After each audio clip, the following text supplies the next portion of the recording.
la suprématie. Maranatha. Maranatha. On acclame encore le Seigneur Jésus-Christ.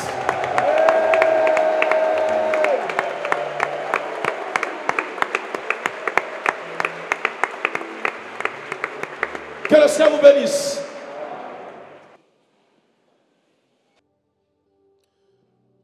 Écrivez comme titre la prédication: Élie et Élisée comme Jésus-Christ et son Église. Élie et Élisée comme Jésus-Christ et son Église.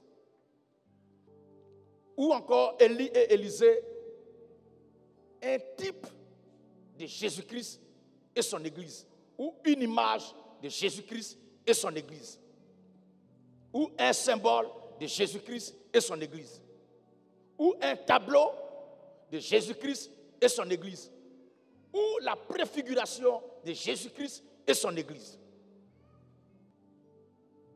Élie et Élisée. Une image de Jésus-Christ et son Église. Je voudrais ce matin que vous écoutez bien et que vous preniez note, mais que vous preniez note avec une bonne compréhension des choses. Et je sais que Dieu donne toujours la bonne compréhension à ses enfants. Il y a plusieurs églises. Il y a plusieurs communautés. Il y a plusieurs confessions de foi. Il y a plusieurs adorateurs qui se réclament de Jésus. Mais la quasi-totalité est passée à côté, a failli, a dérapé, ou du moins on n'a pas connu la voie de la vérité. Et qu'est-ce qui a provoqué cela? Qu'est-ce qui a été le malheur de la religion de notre temps? Qu'est-ce qui est le problème, le chaos, la destruction future et à venir de la religion de notre temps? Qu'est-ce qui est la base de la catastrophe, du désastre, de l'égarement de la religion de notre temps? De cette communauté répandue ça et là avec ses filles. Qu'est-ce qui a causé leur perte? Ces guides religieux, ces leaders paroissiaux, épiscopaux, le malheur est parti d'un point. Et tout cela, c'est Dieu qui le fait.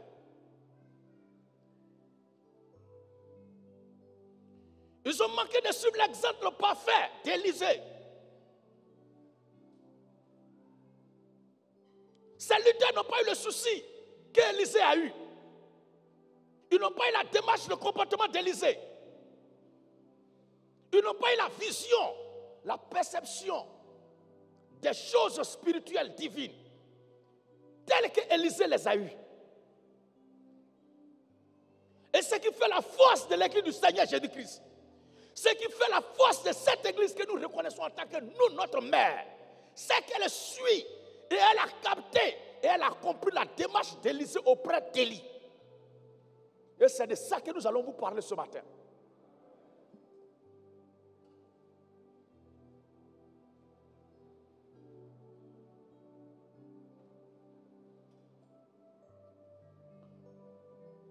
D'entrée de jeu, le fait qu'Élisée s'est retrouvé aux côtés d'Élie, écoutez-moi bien, n'a pas été de la volonté d'Élie ni d'Élisée.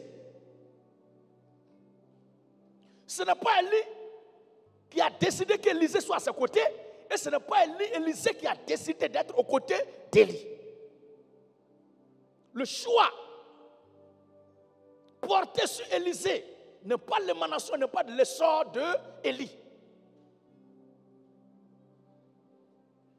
Et à côté, il y a certains qui ont proposé leur service. On va voir tout à l'heure aussi leurs propositions. Les gens qui se proposent eux-mêmes. Les gens qui s'appellent eux-mêmes. Les volontaires qui s'engagent eux-mêmes. Quand quelque chose n'est pas appelé de Dieu, n'est pas de Dieu, n'est pas le choix de Dieu, ça dérapera toujours et ça apportera le chaos, la catastrophe, le deuil, le trouble, la déviation, la confusion et la mort. Mais ce qui vient de Dieu, inspiré par Dieu, poussé par Dieu, choisi de Dieu pour l'accomplissement des bienveillants desseins de Dieu, manifeste toujours la gloire de Dieu et à la fin communique et produit la vie éternelle. Est-ce qu'on comprend bien cela?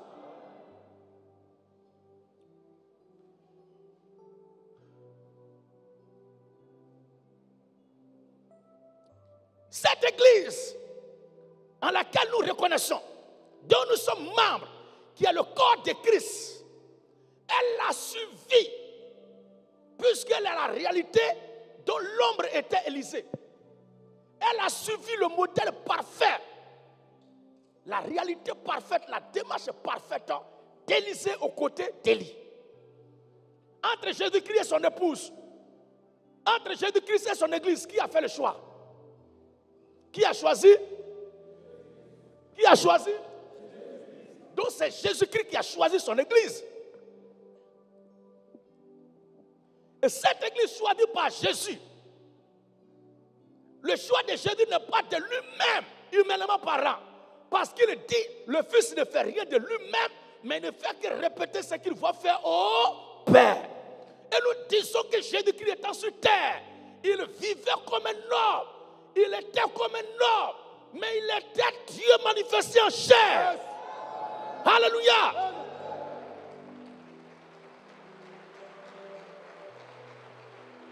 Nous ne discutons pas avec les gens sur l'humanité de Jésus.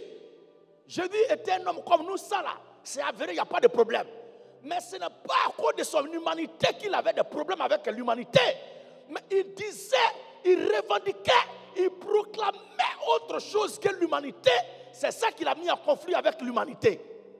On le voyait dans un corps semblable à un corps humain, un corps semblable à l'humanité, mais dit que lui, son corps, là, est semblable à l'humanité, mais ce n'est pas un corps humain.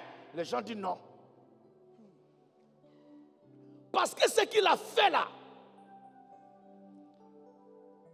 ce qu'il a dit, ce qu'il a accompli, ce qui est sorti de lui, ce qu'il est.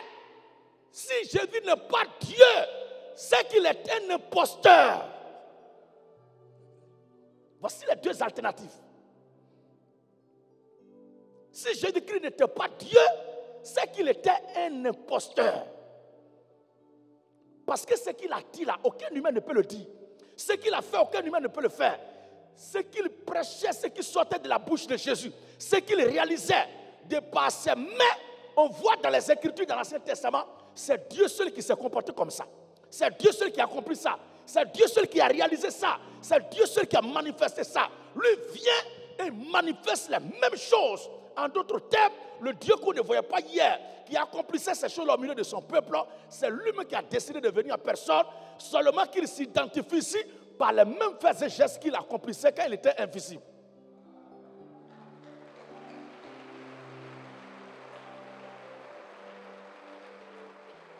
Et les gens disent, il n'est pas Dieu. Mais le Dieu que vous avez vu là, lui, il était comment? Pour ne pas qu'il ressemble à Jésus. Là aussi, il ne répondait pas.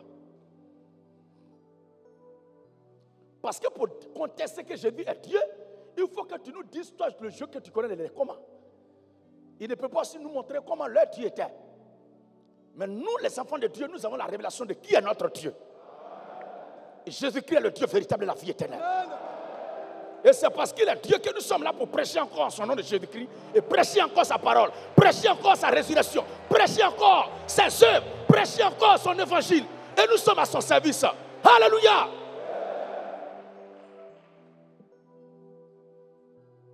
L'église du Seigneur Jésus-Christ,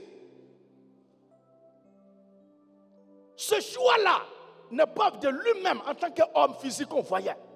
Mais le choix de son église est une manifestation de son côté divin. Car ceux qu'il a appelés, il les a connus d'avance. Et ceux qu'il a connus d'avance, il les a aussi prédestinés. Quand ça? avant la fondation du monde. Donc le choix de cette église-là est opéré avant la fondation du monde. Donc ce n'est pas l'église qui se propose, ce n'est pas elle qui décide d'appartenir à Jésus, mais c'est Jésus lui-même qui décide de se choisir une église. Acte 15, 14 à 15.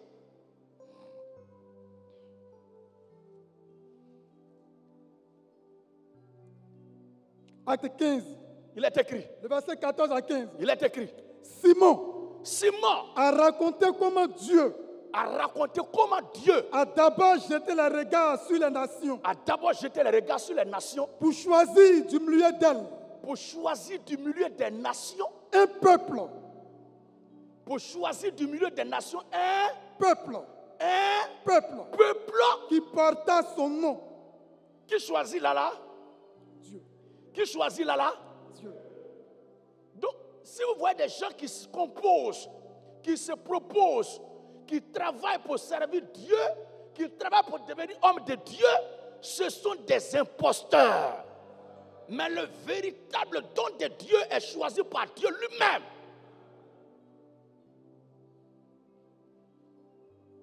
Élie et Élisée, comme Jésus-Christ et son Église.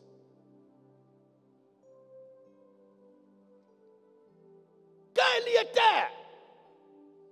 dans son ministère, Dieu lui a permis de se faire un disciple. Lui-même s'inquiétait, il se disait qu'il était seul et que tous les serviteurs de Dieu étaient tués et que lui, Élie, il est resté seul. Là, Dieu lui dit non. Qui se souvient de la prédication, il y a toujours un reste. Qui se souvient de la prédication intitulée il y a toujours un reste? Toi qui ne sais pas et puis tu mens, que Dieu te pardonne. Malhonnête là. C'est là que Dieu lui a dit qu'il y a un peuple. Il dit encore, il y a les gens, je ne suis pas seul. Et le Seigneur lui a donné.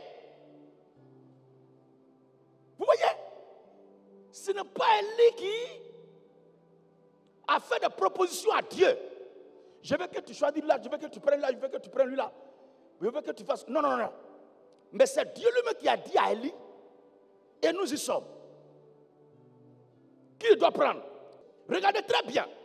Comment le mariage est spirituel, comment le rendez-vous, comment le brassage, comment la croisade, comment la rencontre de Jésus et son église se fait, comment Élie et Élisée se sont rencontrés dans le secret. Dieu avait déjà donné les critères, la description plutôt, le tableau. Il avait déjà dépeint le tableau de celui qui devait être choisi pour jouer tel rôle. Regardez ce que Dieu dit à Élie. Le verset 15 de 1 Roi 19, verset 15. L'Éternel lui dit, Va, reprends ton chemin par le désert. Reprends ton chemin par le désert. Jusqu'à Damas. Et quand tu seras arrivé, tu oindras Hazaël. Tu oindras Hazaël pour roi de Syrie. Tu oindras aussi Jéhu.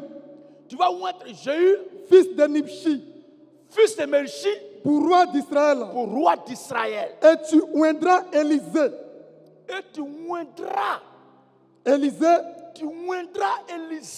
fils de Shaphat, d'Abel Méola, pour prophète à ta place.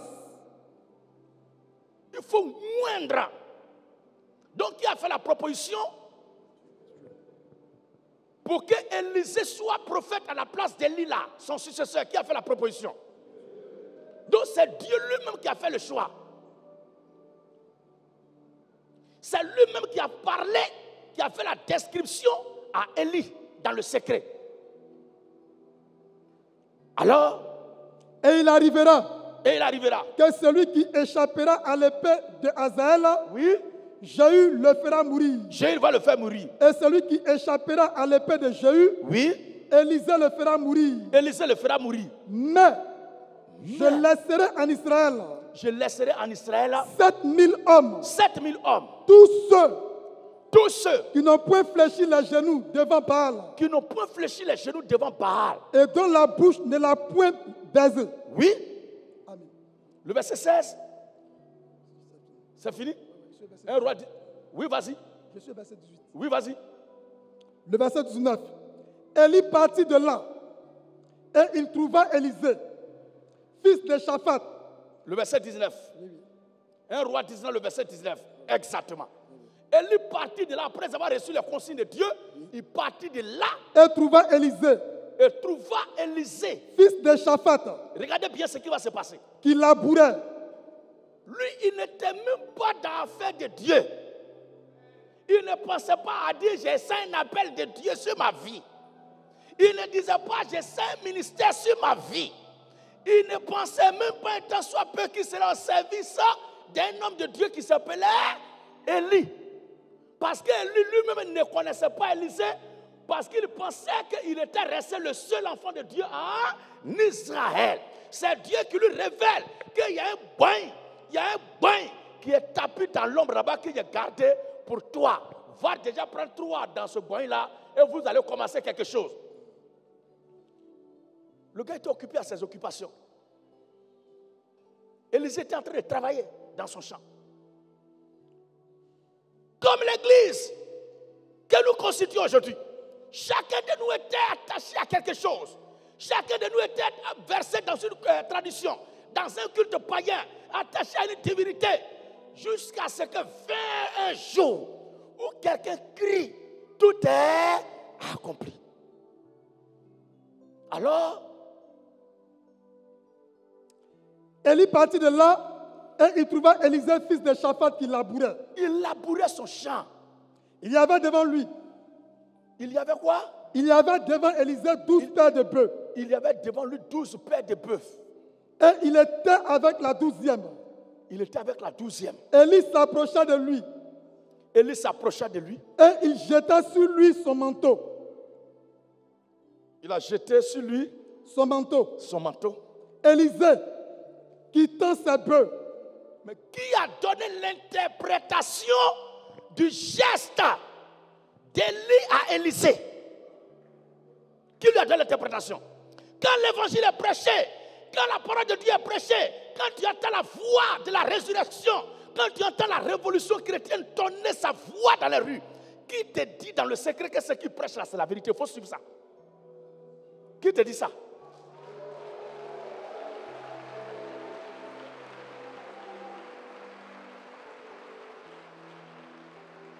Toi-même, tu es en train de manger, tu n'as plus faim. Tu veux aller dormir, tu n'as pas sommeil, ton cœur bat. Écoute. Quand tu écoutes, première partie finie, tu mets deuxième. Tu cherches, tu deviens accro. Mais qui te dit que ça là, c'est destiné à ton âme? Qui vient te mettre la puce à l'oreille? Qui vient te donner l'interprétation alors que tout le monde dit que Élie est un homme mauvais? Et il y a un décret mandat d'arrêt international qui est signé contre Élie par Jézabel et son mari Akab, que c'est un homme à mettre à mort parce qu'il a égorgé tous les faux prophètes de Baal et d'Astaté. Et il a décrété au nom de l'Éternel que la pluie ne tombera pas du ciel ni de rosée. Ennemi public, ennemi d'État, prophète de malheur, il ne dit rien de bon. Il attaque tout le monde. Akab dit, mais tu trouves l'ordre en Israël. Il dit, non, ce n'est pas moi, c'est toi et la famille de ton père, c'est vous qui troublez l'ordre en Israël. Hein? C'est moi, tu parles quoi, on peut dire? Ah, on va voir. C'est cet homme-là, il parle, on dit l'insulte, il parle mal, il divise les chrétiens, il divise l'église, il combat les vrais hommes de Dieu, d'après leur compréhension. Mais quand toi tu écoutes, alléluia,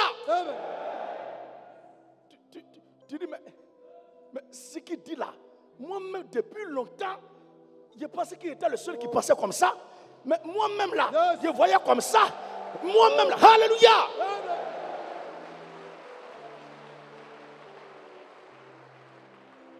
C'est fort. J'ai dit c'est fort. Moi-même, là, je pensais que je devenais fou. Quand je m'asseyais dans la communauté, puis les gens prêchent, je pensais que j'étais rebelle et que je n'étais pas de Dieu. C'est pourquoi tout ce qui prêchent là, je trouve qu'il y a problème dedans. Mais aujourd'hui, quand j'écoute ça là, il me semble que depuis longtemps, c'est que moi-même Dieu a mis en moi. Il y avait quelque chose en moi qui recherchait ça. Et je me disais, mais ce que je pense, ma façon de penser là, est-ce qu'il y a des gens qui pensent comme moi? Jusqu'à ce que Élie passe là et jette son manteau sur toi.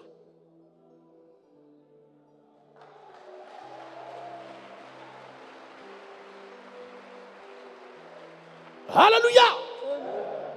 Et il n'y a pas quelqu'un qui a dit à Élisée, suis-le, abandonne tout ce que tu es en train de faire pour le suivre. Non, non, non. On ne met pas de pression, car Dieu a tant aimé le monde qu'il a donné son Fils unique afin que quiconque croit en lui ne périsse pas, mais qu'il ait la vie. Donc c'est de façon délibérée que le bébé qui est dans le sein maternel croit. Et quand l'heure de l'accouchement arrive, c'est Dieu lui-même qui décante le processus.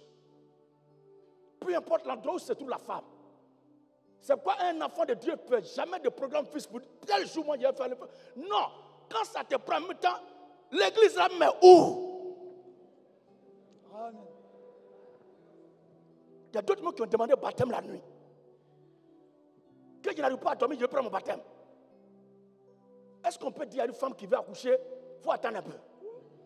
La chose est plus forte qu'elle-même. Est-ce qu'on comprend bien, peuple de Dieu?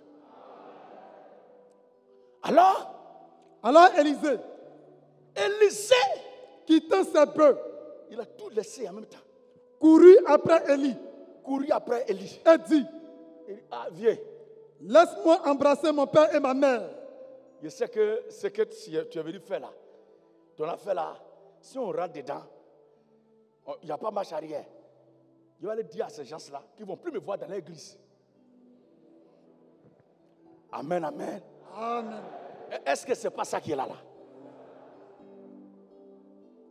Mon pasteur était trop gentil avec moi. Avec sa femme, nous traitait bien. Souvent même, là, il nous préparait de quoi à manger. On n'avait rien à manger. Puis il prépare pour venir nous livrer nourriture à la maison. Même à même que je porte à celui qui m'a donné ça. Je vais lui dire au revoir. Au revoir, ça veut dire quoi? Non, je vais leur dire quand même ce que j'ai entendu là. La bonne nouvelle. On ne sait jamais, peut-être qu'eux aussi, ils peuvent accepter. Mais ils ne sont pas là pour ça. C'est à toi que ça s'adresse. C'est sur toi que le manteau a été déposé. Vous voyez très bien, ils étaient trois que Dieu a appelés. Dans le secret, il a parlé à Élie. C'est pas ça? Vous vous souvenez bien? Il y a trois dont Dieu a parlé à Élie. Plus maintenant, le grand nombre, c'était combien là? 7000 hommes. Regardez bien, frères et sœurs. Il y avait trois au passage. Élisée était le troisième. Les trois n'ont dévoilé à Dieu, à Élie dans le secret. N'est-ce pas? C'est après les trois là maintenant qu'il y a 7000 hommes que Dieu dit ils sont aussi là. N'est-ce pas? Mais regardez, Dieu a demandé de faire le travail avec chacun d'eux de façon séparée. Vous suivez? Il n'est pas venu jeter le manteau sur les 7000. 3. Les 7000 plus 3 là, ça fait combien? Si on considère que les 3 ne font pas partie des 7000.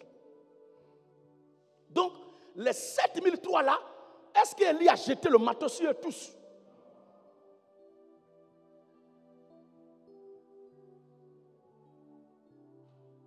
Donc, il y a un qui doit porter le manteau. Et les autres là doivent bénéficier de l'aura, de l'égrégore, des radiations, de l'éclat, de la puissance de Dieu qui se dégage à travers le manteau. Mais il y a un seul qui doit avoir contact avec le manteau. L'onction ne repose pas sur tout le groupe. Il y a un seul sur qui l'onction repose pour conduire les autres.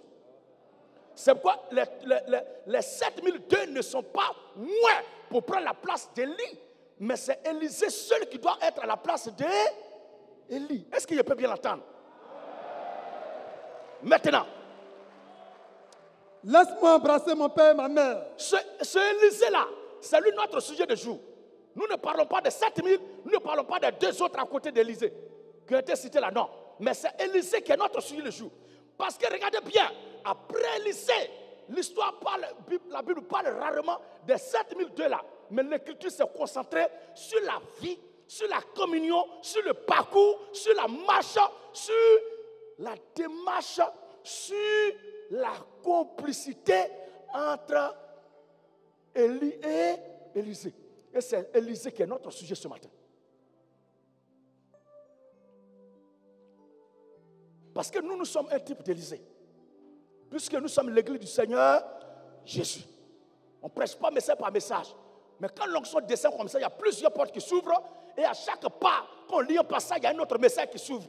Mais il faut lutter pour maintenir la trajectoire de l'onction de la prédication.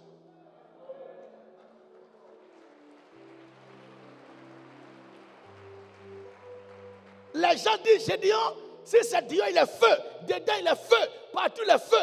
Mais en matière d'enseignement, Gédéon ne connaît rien. Je dis, Amen. Je ne connais rien. Au moins, je ne connais rien. Moi-même, rien là même là encore, je ne sais pas. Mais ce que je sais plus que jamais, c'est que celui pour qui nous travaillons, alléluia, Jésus au service de qui nous sommes, est le plus grand maître, est le plus grand docteur, est le plus grand enseignant, est le plus grand connaisseur. Et lui seul, par sa grâce, nous avançons doucement, doucement, doucement, doucement, doucement, doucement, doucement, doucement, en écoutant ses instructions.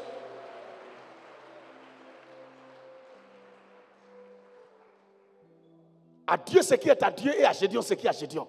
La connaissance, la révélation, l'enseignement à Jésus-Christ. Mais Abba à Gédéon.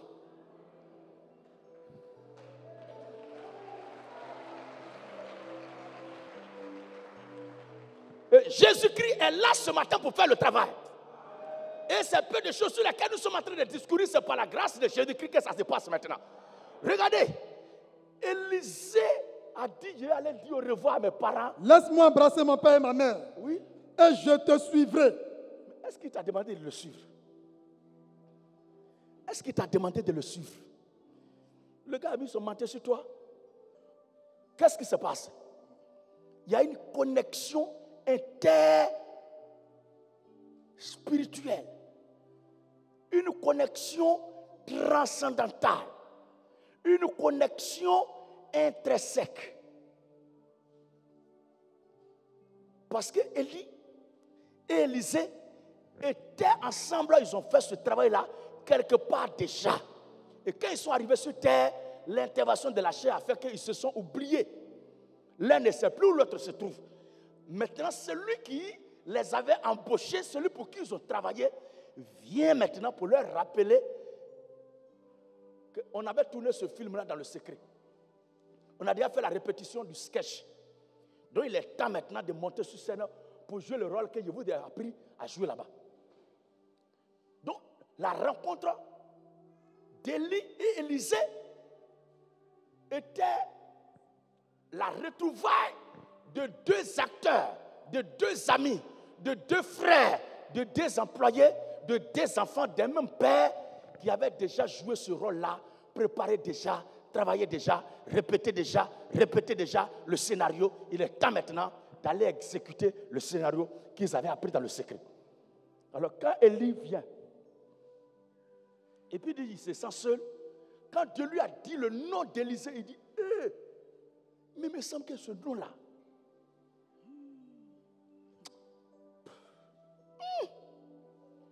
quand Élisée aussi a vu Élie venir vers lui et puis il a jeté son manteau dessus lui, il dit, mais où il a déjà vu ce geste-là? Et Dieu ouvre les deux leurs esprits et leur montre la suite du film. Et quand les deux commencent à parler, quand Élie parle et puis Élisée écoute, il dit, ce que tu dis là, mais ce que tu dis là, mais ce que tu dis là, mais ce que tu dis là.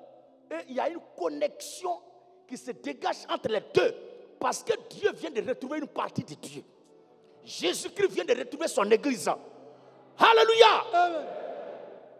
Et il n'y a pas de débat.